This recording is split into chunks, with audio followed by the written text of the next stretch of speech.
ہندوستان میں مغلوں نے آ کر ہندوستان کو سونے کی چڑیا بنا دیا۔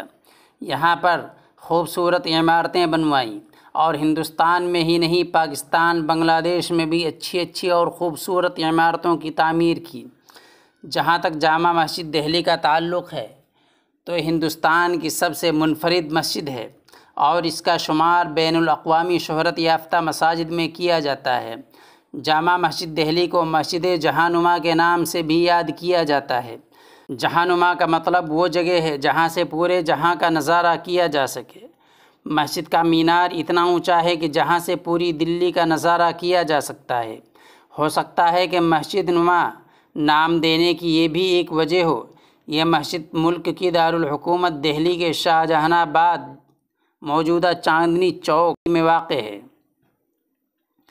اس مسجد کی تعمیر مغلوں کے 5ویں بادشاہ شاہجہاں نے 1650 میں کروائی۔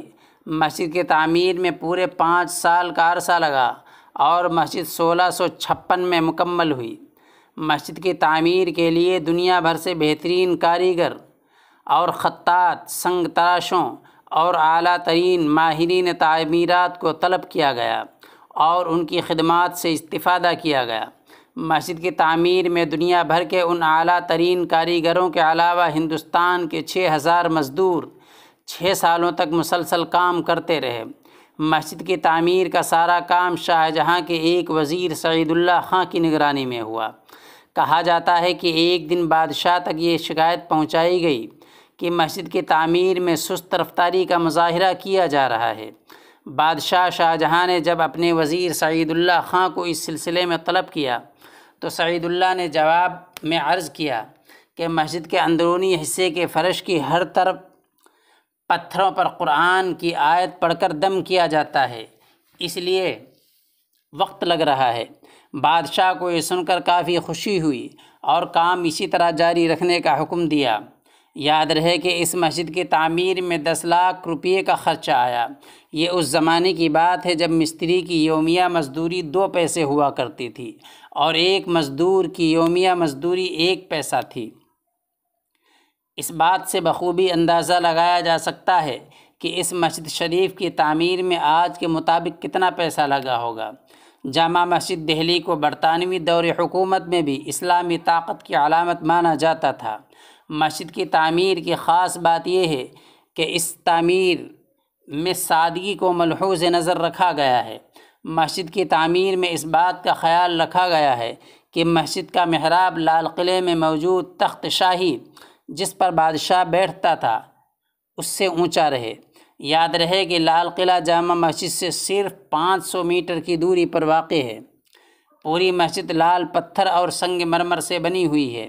مسجد کی لمبائی 40 میٹر ہے جبکہ چوڑائی 27 میٹر ہے۔ مسجد کا صحن دل فریب اور جاذب نظر ہے۔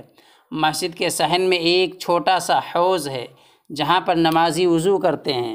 مسجد میں بیک وقت 25,000 لوگ نماز ادا کر سکتے ہیں۔ مسجد کے کل 11 محراب ہیں۔ درمیانی محراب سب سے اونچی اور سب سے بڑی ہے۔ اس مسجد کے 2 بڑے مینار ہیں اور 3 خوبصورت گنبد بھی ہیں۔ سب سے اونچے مینار کی لمبائی 41 میٹر ہے اور یہ سارے مینار لال پتھروں سے بنائے گئے ہیں۔ مسجد کے اندرونی حصے اور میناروں پر فارسی کی عبارت لکھی ہوئی ہے۔ اس مسجد کی سیاسی اہمیت کا اندازہ اس بات سے لگایا جا سکتا ہے کہ کسی بھی مغل بادشاہ کی تاج پوشی وقت کے شاہی امام کے ہاتھوں انجام دی جاتی تھی۔ پہلے شاہی امام نے مغل بادشاہ اورنگزیب کی تاج پوشی کی اور یہ سلسلہ مغلوں کے آخری بادشاہ تک جاری رہا۔ مسجد کے 8ویں شاہی امام حضرت سید احمد علی شاہ بخاری نے آخری مغل بادشاہ بہادر شاہ ظفر کی تاج پوشی اپنے ہاتھوں سے کی۔ دیکھا جائے تو جامع مسجد اور اس کے اماموں کی تاریخ ایک دوسرے سے مربوط ہے۔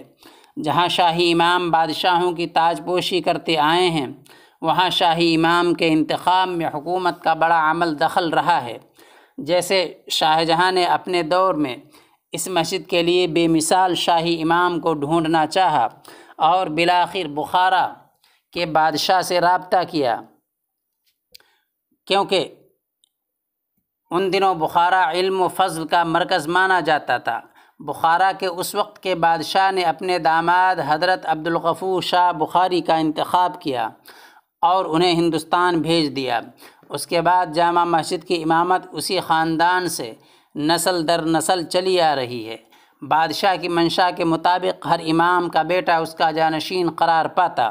سبھی مقتدر شاہی اماموں کے نام مسجد میں موجود ایک عبارت پر درج ہیں۔ اپنی منفرد تعمیر کی وجہ سے پوری دنیا کے سیاح اس مسجد کو دیکھنے آتے ہیں اور یہ مسجد سیاحوں کی دلچسپی کا باعث بنی ہوئی ہے۔ مسجد میں پہنچ کر انسان ایک عجیب سی خوشی اور اطمینان محسوس کرتا ہے۔ مسجد کے صحن تک مشرقی، شمالی اور جنوبی 3 راستوں سے بذریعہ زینہ رسائی حاصل کی جا سکتی ہے۔ مسجد کے شمالی دروازے میں 39، جنوبی دروازے پر 33 اور مشرقی دروازے میں 35 سیڑھیاں ہیں۔ مشرقی دروازہ شاہی گزرگاہ تھی جہاں سے بادشاہ مسجد میں داخل ہوتے تھے۔ یہ سارے پائیدان سنگ مرمر سے بنائے گئے ہیں۔ پہلے پائیدان کی لمبائی تقریباً 100 فٹ ہے۔ جوں جوں پائیدان چڑھتے جاتے ہیں ان کی لمبائی کم ہوتی جا رہی ہے۔ اس طرح سے یہ سیڑھیاں تکونی شکل اختیار کرتی ہیں اور بہت خوبصورت نظر آتی ہیں۔ انہی چڑھتے ہوئے پائیدانوں کی بدولت یہ مسجد شہر کی سب سے اونچائی پر ہے۔ شام کے وقت مسجد کا نظارہ بے حد دلکش اور دلفریب ہوتا ہے۔ دہلی کی جامع مسجد جو کہ شاہی مسجد ہے اور ہندوستان کی قدیم مسجدوں میں اور خوبصورت اور ہندوستان کی شان و شوکت سمجھی جاتی ہے، اس مسجد کی طرف دشمنوں کی، اغیاروں کی نظریں ہیں۔ اللہ تبارک تعالیٰ سے دعا ہے کہ اللہ تبارک تعالیٰ ہماری تمام مساجد کی حفاظت فرمائے، آمین۔